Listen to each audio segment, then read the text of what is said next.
Telangana assembly में नायब वजीर अलावा वजीर खजाना भट्टी विक्रमार्का ने माली साल 2026-27 का बजट पेश किया। 3,24,234 रुपये का बजट पेश किया गया, जो गुज़िश्ता साल 3,05,000 के मुकाबले में ज़्यादा है। बजट में रियासत की मजमूई तरक्की के साथ अवामी फलाह बहबूद को भी अहमियत दी गई है।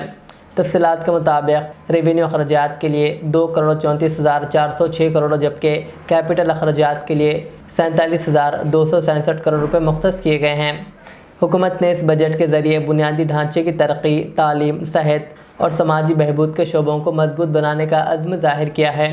नायब वज़ीर आला भट्टी विक्रमार्का ने कहा कि यह बजट महात्मा गांधी के उस नज़रिए के मुतासिर है कि हकीकी तरक्की वही है जब गरीबों के आंसू पहुँचे जाएँ। उन्होंने कहा कि यह बजट गुज़िश्ता 2 साल हुक्मरानी की बुनियाद पर तैयार किया गया है और एक जामे मनसूबा है जिसका मकसद एक खुशहाल, पुरअमन और तरक्की याफ्ता तेलंगाना की तामीर है। పేదవాడి కన్నీరు తుడిచిన నాడే నిజమైన అభివృద్ధి అని మహాత్మా గాంధీ మాటలను, ఆశయాలను స్ఫూర్తిగా తీసుకొని మా ఈ 2 ఏళ్ల పాలన 10 ఏళ్ల విధ్వంసాన్ని సరిదిద్దే పునాది ఈ బడ్జెట్. ఈ పునాదిపై ఒక సుందరమైన, సుసంపన్నమైన, ప్రశాంతమైన తెలంగాణ రాష్ట్రాన్ని నిర్మించే బ్లూ ప్రింట్ ఇది.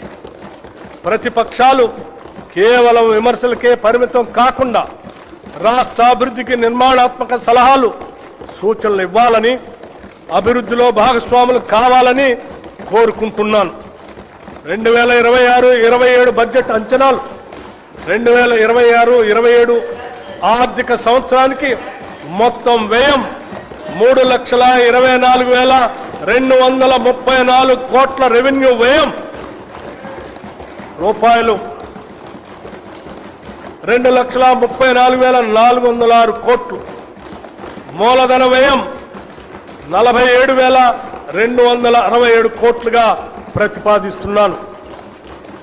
తెలంగాణ ప్రజలపై విశ్వాసంతో, వారి భవిష్యత్తుకు భరోసా కల్పిస్తుందన్న నమ్మకంతో ప్రజల పక్షాన నిలబడి వారి స్వప్నాలను సాకారం చేసే ఈ 2026-27 ఆర్థిక సంవత్సరపు బడ్జెట్ను సదా ఆమోదం కోసం సమర్పిస్తున్నాను.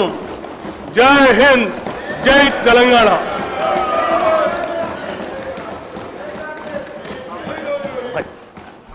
Annual financial statement budget for 2026-27 presented. The House is